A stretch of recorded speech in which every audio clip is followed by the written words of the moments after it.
नमस्कार दोस्तों, बहुत बहुत स्वागत है आपका यूपीएससी अनस्टॉपेबल में। आप हैं मेरे साथ, मेरा नाम है सुमित। और दोस्तों, पीछे अगर मेरे आप एक इमेज देखेंगे, इसके अंदर आपको बहुत सारी फोटोज नजर आएंगी। और आज हमारा जो टॉपिक है डिस्कशन का, इसके अंदर ऐसा टॉपिक हम डिस्कस कर रहे हैं जो इन सभी सेक्टर से बहुत ज्यादा इंटरलिंक्ड है। अगर देखेंगे, यहां पर विंड एनर्जी है, यहां पर इंडिया का डिफेंस सेक्टर है, इधर यहां पर सेमीकंडक्टर एंड चिप मैन्युफैक्चरिंग भी यहां पर इंपॉर्टेंट टॉपिक है। साथ ही में स्मार्टफोन्स, इलेक्ट्रॉनिक जो इंडिया का सेक्टर है उससे रिलेटेड है। और इधर ग्रीन एनर्जी यानी कि इलेक्ट्रिक व्हीकल जो टेक्नोलॉजी है उससे भी रिलेटेड ये टॉपिक है। तो आप समझ सकते हैं आज का टॉपिक कितना ज्यादा इंपॉर्टेंट है। और ये बहुत ज्यादा इंपॉर्टेंट टॉपिक है, क्यों? क्योंकि आज यहां पर हम डिस्कस करने वाले हैं क्रिटिकल मिनरल्स जो होते हैं, उनसे जुड़ी हुई न्यूज आज निकल कर आई है। ये क्रिटिकल मिनरल्स आखिर क्या होते हैं, क्यों ये इंडिया की इकोनॉमी के लिए इतने ज्यादा इंपॉर्टेंट है? जितने भी क्रूशियल सेक्टर्स हैं, इन सभी सेक्टर्स पर इंडिया जोर दे रहा है ताकि वो एक डेवलप्ड कंट्री बन सके। साथ ही में आत्मनिर्भर इन सभी सेक्टर में इंडिया बनना चाहता है, इसलिए 100% इंपॉर्टेंट न्यूज है। अगर आप एक नॉर्मल इंडिया के सिटीजन हैं, किसी एग्जाम की तैयारी नहीं कर रहे तो भी, और अगर आप यूपीएससी की तैयारी कर रहे हैं तो फिर आपके लिए बहुत ज्यादा इंपॉर्टेंट हो जाता है टॉपिक। क्योंकि इंडिया ने लिस्ट जारी करी है अपने 30 क्रिटिकल मिनरल्स की, यानी कि एक लिस्ट जारी की है जिसमें 30 मिनरल्स जो कि क्रिटिकल नेचर के हैं इंडिया की इकोनॉमी के लिए, उनको आइडेंटिफाई किया गया है।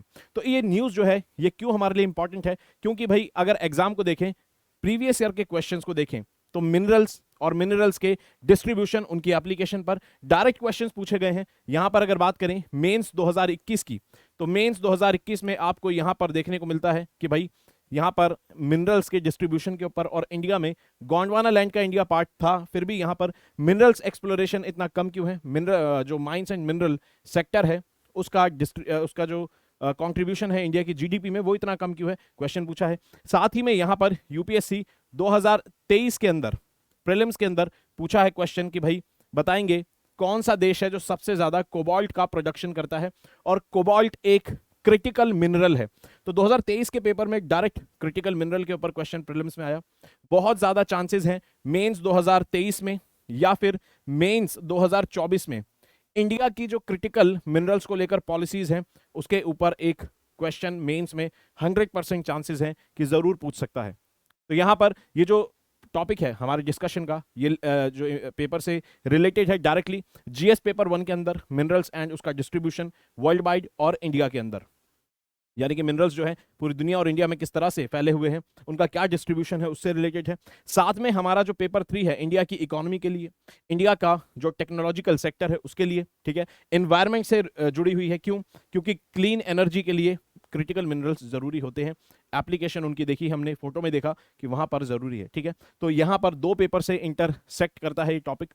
और वीडियो को आगे बढ़ाएंगे उससे पहले यहां पर एक क्वेश्चन का जवाब देंगे कि भाई कौन सी ऐसी कंट्री है, क्योंकि पूछा है कोबाल्ट पे 2023 में, यहां पर बताएंगे बहुत क्रिटिकल मिनरल है एक नायोबियम। ये नायोबियम बहुत ज्यादा क्रिटिकल मिनरल है, तो बताएंगे कौन सा देश है सबसे ज्यादा नायोबियम का प्रोडक्शन करता है। दोबारा कभी भी पेपर में स्टेटमेंट की फॉर्म में नायोबियम के ऊपर स्पेसिफिक क्वेश्चन पूछा जा सकता है, ठीक है। तो बताएंगे, वीडियो एंड होते ही मैं इसको आपसे इसका आंसर आपको बता दूंगा। जैसा कि आप जानते हैं भाई, अनअकैडमी आपको यूपीएससी की तैयारी करा रहा है, और यहां पर 2024 और 25 के लिए आरंभ बैच लॉन्च हो चुका है, जो आपको प्री मेंस इंटरव्यू सभी स्टेजेस की तैयारी कराता है। और साथ ही में आपको यहां पर 2023 की तैयारी भी, जो दोस्त तैयारी कर रहे हैं 2023 के लिए, उनके लिए मेंस एनरिचमेंट प्रोग्राम चल रहा है, जो भी दोस्त 2023 का मेंस दे रहे हैं यहाँ पर। और अगर आप इनमें से कोई सा भी कोर्स खरीदना चाहते हैं अनअकैडमी का, तो यहाँ पर कोड याद रखेंगे SMK live. SMK live code लगाते ही आपको डिस्काउंट मिलेगा। और यहां पर आप मार्गदर्शक, जो कि एक यहां पर मेंटोरशिप का प्रोग्राम है, इसमें भी एनरोल कर सकते हैं। हर तरह की सपोर्ट आपको दी जाएगी। टेस्ट सीरीज है, 1-on-1 मेंटोरशिप है, ऑप्शनल के सभी सब्जेक्ट्स आपको प्रिपेयर कराए जाएंगे, और यहां पर ऑफलाइन सेंटर की भी सुविधा है। अब यहां पर बात करते हैं जो रिलीज की गई है लिस्ट 30 मिनरल जिसके अंदर है, ये किसने रिलीज करी है? तो भाई हमारे जो कोल एंड माइंस मिनिस्टर हैं प्रहलाद जोशी जी, इन्होंने एक रिपोर्ट जारी करी है जिसका नाम है कि भाई report of the committee on identification of critical minerals. इसके अंदर, इस रिपोर्ट के अंदर 30 मिनरल आइडेंटिफाई किए गए हैं, जिसको ये माना गया है कि ये 30 मिनरल क्रिटिकल नेचर के हैं, ठीक है। चलिए, और ये 30 मिनरल कौन से हैं आपको यहां पर दिखेंगे, और इसके अलावा साथ में कुछ मिनरल्स ये हैं, और भी इसके अलावा मिनरल्स हैं तो इंपॉर्टेंट, जैसे copper, cobalt, bismuth, beryllium, antimony. तो भाई आपको 30 मिनरल की ये लिस्ट जो है ये जरूर देखनी चाहिए, और इनमें कौन कौन से मिनरल क्रिटिकल नेचर के हैं ये आपको 100% पता होना चाहिए। पेपर में क्रिटिकल नेचर पर अगले साल दोबारा क्वेश्चन पूछ सकता है, इनमें से कौन सा मिनरल एक क्रिटिकल मिनरल है, ठीक है। तो आपको पता होना चाहिए, एक एक मिनरल आपकी नजर में होना चाहिए, ताकि पेपर में एटलीस्ट ये पता लगा सकें कि हाँ भाई ये लिस्ट में क्रिटिकल लिस्ट में है या फिर नहीं है।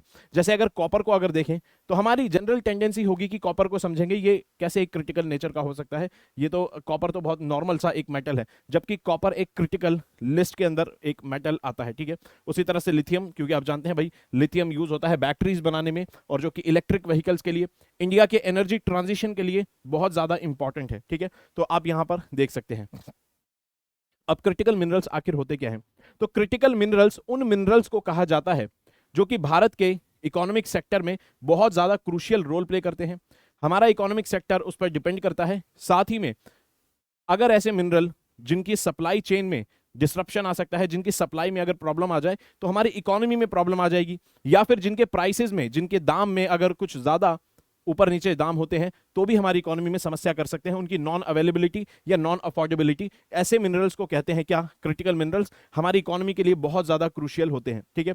साथ ही में यहां पर अगर देखें कि भाई जो भी कंट्रीज हैं, ज्यादातर कंट्रीज हैं जैसे ऑस्ट्रेलिया हो गई, कनाडा हो गया, ये सब क्या करते हैं कंट्रीज, हर साल कुछ मिनरल्स को आइडेंटिफाई करते हैं और कहते हैं ये हमारे क्रूशियल क्रिटिकल मिनरल्स हैं, और फिर उसके ऊपर पॉलिसीज बनाते हैं। उसकी सप्लाई चेन जो डिस्ट्रप्शन है, सप्लाई चेन जो है उस पर ये फोकस करते हैं, इसका सप्लाई चेन में डिस्ट्रप्शन ना हो और स्मूथ तरीके से चीजें चलती रहे, ठीक है। और यहां पर लेकिन इंडिया अभी तक ऐसी कोई प्रैक्टिस नहीं करता था, इसलिए ये बहुत बड़ा मेजर स्टेप है कि इंडिया ने भी अब क्रिटिकल मिनरल्स की लिस्ट जारी करी है, ताकि इंडिया इस सेक्टर पर डेवलप ध्यान दे पाए और सप्लाई चेन पर ध्यान दे पाए, और आत्मनिर्भर भारत बनने का जो सपना है उस पर काम बढ़िया से चलता रहे, ठीक है। तो यहां पर इंडिया के साथ समस्या ये थी कि भाई इंडिया जो है 100% इंपोर्ट डिपेंडेंट था इन सभी चीजों में, अभी भी है। मतलब इंडिया जो है इन सभी मिनरल्स को इंपोर्ट करता है, ज्यादातर को, बहुत ज्यादा, जितने भी क्रिटिकल मिनरल्स हैं मैक्सिमम को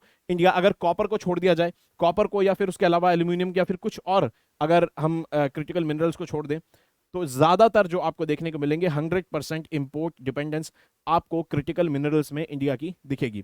उसके अलावा कुछ जो क्रिटिकल मिनरल्स हैं एक दो, जिसके अंदर इंडिया बस सिर्फ 10-20% ही अपने पोटेंशियल को इस्तेमाल कर पाता है, ज्यादा इस्तेमाल नहीं कर पाता है। Maximum number of critical minerals के अंदर इंडिया 100% इंपोर्ट डिपेंडेंट है। ये एक चार्ट है जो कि आपको बताता है कि कौन सी कंट्री नंबर 1 है कौन से क्रिटिकल मिनरल में। तो अगर यहां पर देखेंगे गैलियम है, मैग्नीशियम है, नायोबियम है, टंगस्टन है, बिस्मथ है। यहां पर आप देख सकते हैं भाई वेनेडियम, चाइना, रेयर अर्थ में चाइना, आप देख सकते हैं China China China China China, यानी कि चाइना बादशाह है क्रिटिकल मिनरल्स में और रेयर अर्थ मेटल्स के अंदर, ठीक है। रेयर अर्थ मेटल्स भी क्रिटिकल मिनरल्स में आते हैं। पीरियोडिक टेबल में लैंथनम जो है, जहां से एलिमेंट शुरू होते हैं, लैंथनम ग्रुप में जो एलिमेंट्स हैं उनको हम रेयर अर्थ मेटल्स में डालते हैं। तो चाइना बहुत ज्यादा डोमिनेंस रखता है जहां तक क्रिटिकल मिनरल्स की बात है। तो यानी कि डिस्ट्रीब्यूशन पूरी दुनिया में अनइवन है, तो इसलिए बहुत ज्यादा इंपॉर्टेंट हो जाता है इसकी सप्लाई को मेंटेन किया जाए, ताकि अगर इकोनॉमी के लिए भी जरूरी है और डिस्ट्रीब्यूशन अनइवन है तो यहां पर इस पे एक पॉलिसी होनी चाहिए बढ़िया सी। चैलेंजेस इंडिया के साथ क्या है क्रिटिकल मिनरल्स में? एक तो हमने देखा 100% इंपोर्ट डिपेंडेंस है। उसके अलावा इंडिया के साथ कुछ यहां पर समस्याएं हैं, वो ये सप्लाई चेन की जहां तक बात है मिनरल्स की, कि भाई चाइना जो है, चाइना एक इसके अंदर अलग ही डोमिनेंस बना के रखता है। और यहां पर अगर बात करें चाइना में अभी भी हमें देखने को मिलता है कोविड रिलेटेड रिस्ट्रिक्शंस की वजह से जो मिनरल्स हैं इनका एक्सप्लोरेशन, इनका प्रोसेसिंग, ये सब इनका एक्सपोर्ट सही से नहीं हो पाता है, तो सप्लाई में दिक्कत आती है। दूसरा, यूक्रेन रशिया जो है इनमें वॉर चल रही है, और यूक्रेन रशिया भी जो है कई सारे क्रिटिकल मिनरल्स के सप्लायर हैं पूरी दुनिया में, और इनकी वॉर से भी सप्लाई चेन में डिसरप्शन हो रहा है। साथ ही में बैलेंस ऑफ पावर जैसे जैसे शिफ्ट हो रही है वेस्ट की तरफ, क्योंकि जो वेस्टर्न कंट्रीज हैं ये चाहती हैं कि भाई हमारा भी क्रिटिकल मिनरल्स के अंदर एक डोमिनेंस बने, क्रिटिकल मिनरल्स की सप्लाई चेन को हम सही से स्मूथ तरीके से ऑपरेट कर पाएं, उसको इंश्योर कर सकें।